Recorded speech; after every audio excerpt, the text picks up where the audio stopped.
সবাইকে জানাই শুভ দুপুরে শুভেচ্ছা। আর আজকের লাঞ্চে রয়েছে সেদ্ধ, এখানে মিষ্টি আলু সেদ্ধ রয়েছে, একটু সাথে পেঁপে রয়েছে, দিয়ে দিলাম একটু উচ্ছে ভাজা, একটু কড়া করেই ভেজেছি,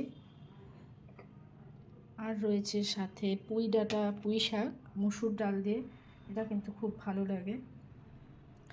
সাথে দিয়ে দিলাম ইলিশ মাছের হালকা করে ঝোল, সর্ষে দিয়েছি, বাট সর্ষে ছেঁকে দিয়েছি এই গরমে। আর সাথে রয়েছে টক দই আর আম। তো আজকের লাঞ্চ থালিটা কেমন হয়েছে অবশ্যই জানিও। Thank you. চলছে, আর আজকে একদম বেশি মানে কালকে থেকে এত গরম পড়েছে, তো বেশি রান্না করে মানে খাওয়াও যাচ্ছে না, ভালো লাগছে না। তো একদম হালকা রান্না আজকে, পুঁই ডাঁটা দিয়ে মুসুর ডাল, আর হচ্ছে ইলিশ মাছ করব, ইলিশ মাছ সর্ষে দিয়ে, হালকা সর্ষে দিয়ে করবো, আর উচ্ছে ভাজা।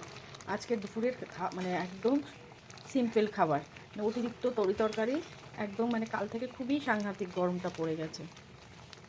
আর এদিকে চাটা হচ্ছে, মাছের ঝোলটাও হয়ে গেছে, আর সর্ষে দিয়েছি বাট ছেঁকে দিয়েছি, কারণ এই গরমে সর্ষে দিয়ে তেল ঝালে ইলিশ মাছ খেতে গেলে দরকার নেই, তাই হালকা করে একদম সর্ষেটা পুরো ছাঁকনিতে ছেঁকে আমি দিয়েছি।